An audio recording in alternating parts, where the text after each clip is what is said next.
Happy Wednesday morning. Keith Tebow at FRCMedia. It is time for our weekly conversation with the mayor of the city of Fall River. And please be joined, as always, by Mayor Paul Coogan. Mayor, how are you today?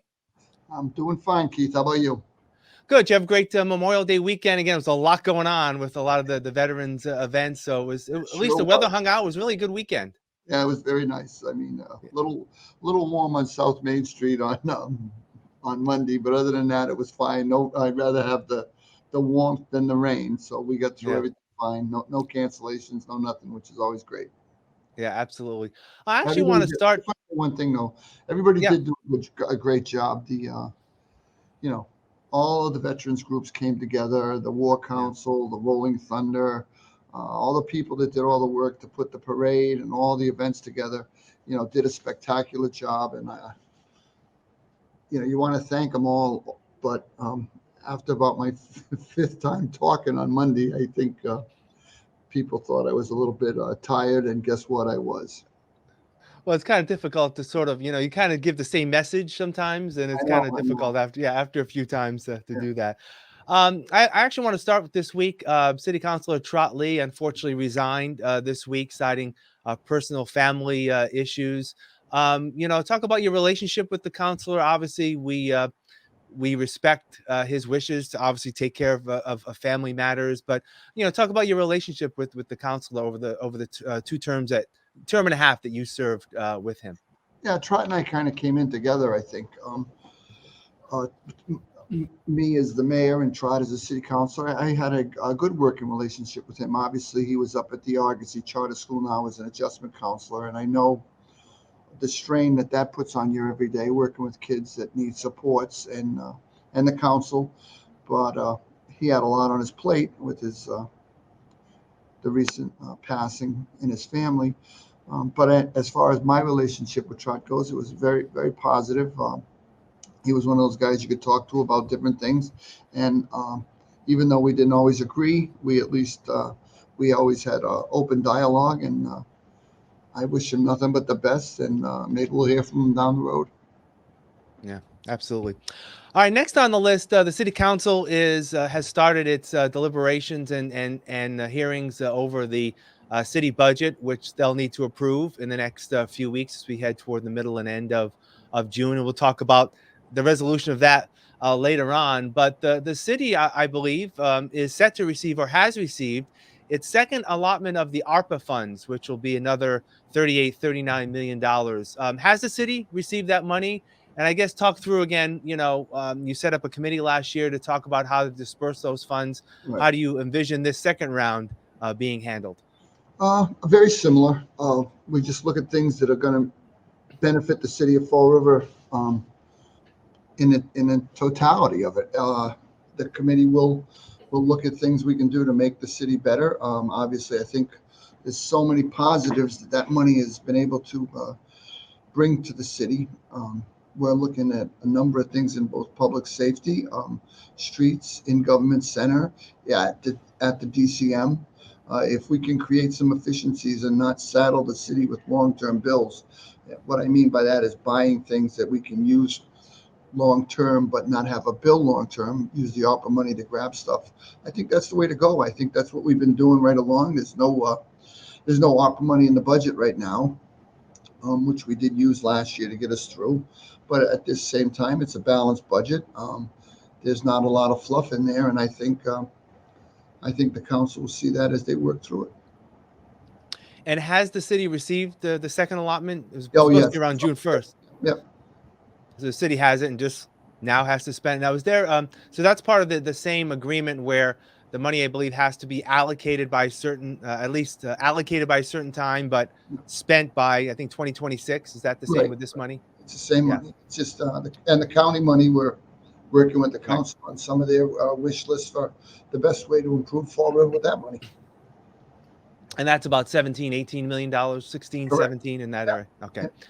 I actually want, as I like to do each week, wrap it up with some fun events that are happening for city residents. There's quite a few as we have the warmer weather. First of all, it is Pride Month, the month of June. And I know today the official Pride flag raising will take place at Government Center, and the annual Pride Festival, third annual Pride Festival, will be taking place at Government Center. And from what I understand, and speaking with officials, it's going to take that whole block around Government Center. So it's going to be quite a big event this year.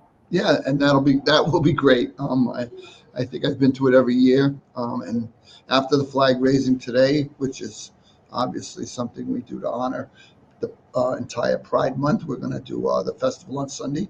I will be there. I hope people come out and enjoy the day. There's usually some great vendors there. There's some great people that have a message to put out, and it's something we want to talk about. And love you to come down. It's going to be great weather on Sunday, and I hope we see you there.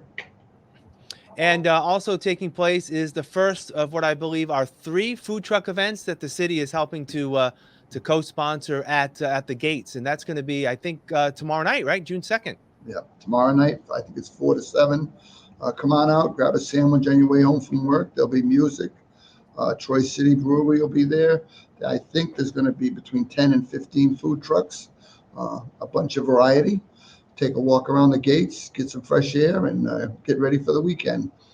It's something we're trying to do to create more events in the city. I think it gets people together, it gets people outside, and we're partnered with the Providence Food Truck Company, which does the food trucks at Roger Williams Park. So if you've ever been to one of those, it's going to be the same thing down at our gates. Come on by.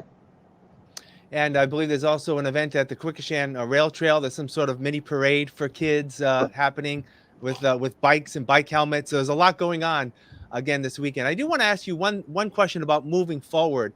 I'm sure plans, I'm taking the assumption here, are in place for 4th of July and fireworks and things happening on the waterfront. Is that correct? Can you fill us in on what's going to be happening then? Well, we had such success last year with the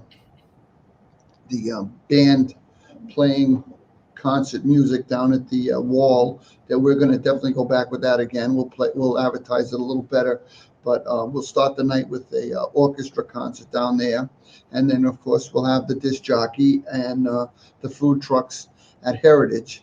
So we try to create a stream of people going back and forth between Bicentennial and Heritage, and in between we'll have some food trucks along the way, and people should come down, listen to the music, enjoy the night, and then watch a spectacular fireworks display. They'll get to see the city pier, which if you've driven by it lately, we now have the shrubs and some trees planted on it. It's starting to take shape. The loom is in. I think that was a mid-June deadline. I think we're going to be right on the button. So as soon as we get some grass growing out there, we'll be able to use it. Is the expectation that it could be used for 4th of July, or are you thinking a little later? I don't think it'll be that quick, Keith. I think it's going to be August, because you got to give the grass at least a month to thicken up a little bit and grow in. We don't want people just killing the grass, walking on it, but they'll be able to see it, and it's coming very quickly now. Yeah. And I know in speaking with officials at Heritage State Park, we're working on a story about some of their events throughout the summer, that the city is helping sponsor a cleanup at the park the day after 4th of July. So yeah, people who come to the event can come back the next day and help clean up, right? Help clean up. That's right. That went very well last year. We probably had, I don't know, between 5,000 and 10,000 people down there along the waterfront for fireworks. But the next morning by 10, 11 o'clock, you couldn't tell there had been 2 people in that park. It was spotless. The DCM worked with a volunteer crew. We'll be doing it again this year. Come on down, grab a bag, grab a picker, and help make the place look better, and we'll put it back so other people can use it the next day. And that's exactly what we plan on doing. Yeah. All right, Mayor, as always, thank you for your time. We'll talk again next week. Take care. Okay, Keith, thank you. All righty, and thank you for joining us here on FRC Media. Have a great week.